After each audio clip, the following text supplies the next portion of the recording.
ভিডিওর শুরুতে আপনাদেরকে গায়ের পশম দাঁড়ানোর মতন একটা তথ্য দিয়ে শুরু করছি। একজন মার্কিন গবেষণাবিদ তিনি 2019 সাল থেকে একটা ভবিষ্যৎবাণী করছিলেন যে ভারত পাকিস্তান যুদ্ধ হবে 2025-এ এবং এই যুদ্ধটা হতে পারে পরমাণু যুদ্ধে সংঘর্ষে লিপ্ত হতে পারে। যদি হয় 12.5 কোটি মানুষ দুই দেশের মারা যাবে। এর পাশাপাশি আহত পঙ্গু ওইটার তো সংখ্যা হিসাব করার সুযোগ নাই। এই যখন অবস্থা, এর মাঝখানে প্রশ্ন উঠছে যে আপনার পরের ভিডিওগুলোতে আমি দিব যে এই ঘটনার পেছনে মোদির সরকারের হাত আছে, কিভাবে আছে পরের ভিডিওতে দেখেন, বা তাদের সম্মতি ছিল।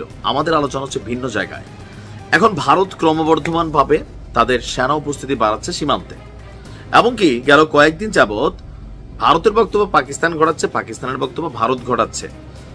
আবার ভারতের সাংবাদিক বলছে যে মোদির সরকার যুদ্ধ করার জন্য জনমনে যে প্রভাব তৈরির দরকার ভারতীয় মিডিয়াগুলোকে ব্যবহার করে প্রতিনিয়ত ওই রকম তথ্য ছড়িয়ে যাচ্ছেন যেন জনগণ পাকিস্তানের সাথে যুদ্ধে লিপ্ত হয়। বাট পাকিস্তান বলছে যে আসো মজা দেখাবো। তো কি মজা দেখাবে? প্রথম দিকে সম্ভবত 2 নম্বর বা 3 নম্বর দিনে ভারত তাদের একটা আকাশ প্রতিরক্ষা সিস্টেম আপনার এটার একটা মহড়া চালাইলো, এরপরে চালাইলো পাকিস্তান। বাট এবার পাকিস্তান নিজে এসে আরেকটা চালাই বসছে। এটা একটা মেসেজ কাদের জন্য? ভারতের জন্য। পরমাণু বোমা বহনের সক্ষম এমন একটা ব্যালিস্টিক ক্ষেপণাস্ত্রের মহড়া এবং সফল পরীক্ষা চালিয়েছে পাকিস্তান। পরমাণু জিনিসটা এরকম এটাকে ক্যারি করার জন্য বা বহন করার জন্য নানান ধরনের ক্ষেপণাস্ত্র আরো বিভিন্ন ডিভাইস থাকে বা ড্রোন অনেক কিছু আছে। তো আজকে এই উত্তেজনার মধ্যে 450 কিলোমিটার পাল্লার একটি ব্যালিস্টিক ক্ষেপণাস্ত্র পরীক্ষা চালিয়েছে পাকিস্তান। আবদালি ওয়েপন সিস্টেম নামের এই ক্ষেপণাস্ত্রটি সিন্ধু মহড়ার অংশ হিসাবে উৎক্ষেপণ করা হয় বলে জানিয়েছে ইসলামাবাদ। নারায়ে তাকবীর আল্লাহু আকবার দেওয়ার পরেই এটাকে উৎক্ষেপণ করা হয়। এই শব্দটার মধ্যে একটা বিষয় তো আছে, অনেকের কলিজার মধ্যে কাঁপন লাগাই দেয়। তো কেন করলো? পাকিস্তান সেনাবাহিনীর বক্তব্য হচ্ছে উৎক্ষেপণের উদ্দেশ্য ছিল সেনাদের পরিচালনাগত প্রস্তুতি যাচাই করা এবং ক্ষেপণাস্ত্রটির উন্নত নেভিগেশন সিস্টেম, বর্ধিত কৌশলগত ক্ষমতা সহ মূল প্রযুক্তিগত মানদণ্ড যাচাই করে। এটা অনেক সাধু ভাষায় লিখছে। সোজা বাংলা যদি আমরা বলি যে ধরেন আমরা যুদ্ধ হইল, অনেক কিছু বাংলাদেশেরও আছে, আপনি অস্ত্র জমা দিয়ে রাখছেন আছে, কিন্তু ট্রেনিংটা নাই।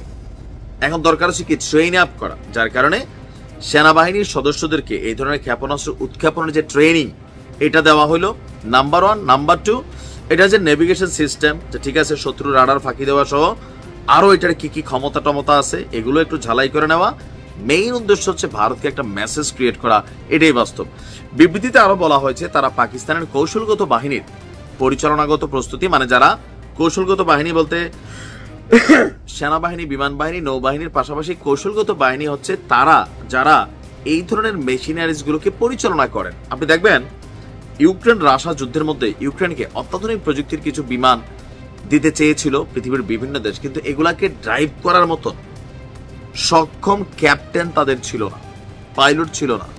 যার কারণে ইউক্রেন করছে কি, আগে তাদের দেশের লোকদের মধ্যে যারা হালকা পাতলা জানে এদেরকে পাঠাইছে, সেখানে ট্রেন আপ করছে। ট্রেন আপ করে ওই বিমান ইউক্রেনে কয়েকটা আনছে। আবার ওই বিমানগুলোকে রক্ষণাবেক্ষণ করা, এগুলারে ফিটনেস ঠিক রাখা, কোনো কিছু নষ্ট হলে সংস্কার করা, রিপেয়ার করা, এগুলার জন্য কিন্তু আবার লোক ইউক্রেনের দরকার লাগছে। তো পাকিস্তানও সেম, যারা এই ধরনের বড় বড় জিনিস রাখেন তারা তাদের এই কৌশলগত বাহিনী যারা এই টোটাল সাপোর্টিং এর কাজটা করেন, মেশিনারিজ গুলার ব্যালেন্স করেন, তারা হচ্ছে কৌশলগত বাহিনী। তো বলছে যে এই পরিচালনাগত প্রস্তুতি কৌশলগত বাহিনী যারা আছে তাদের এবং প্রযুক্তিগত দক্ষতার প্রতি পূর্ণ আস্থা তৈরির জন্য জনগণকে এনকারেজ করার জন্য তারা এটা দিয়েছে, এবং শত্রুদেরকে একটা বার্তা দিয়েছে যে প্রতিরোধ ক্ষমতা বজায় রেখে জাতীয় নিরাপত্তা রক্ষায় সক্ষম পাকিস্তান। এখন এই ঘটনার পরপর আবার চীন থেকে নতুন কিছু মেশিনারিজের দেখাও কিন্তু এই ক্ষেপণাস্ত্র প্রতিযোগিতায় তারা সামনে নিয়ে আসছে।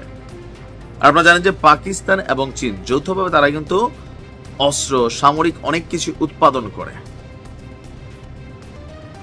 এখন পাকিস্তানের এই ঘটনায় ভারত কি রিয়্যাক্ট দেয়, সময় বলে দিবে। ভালো থাকো।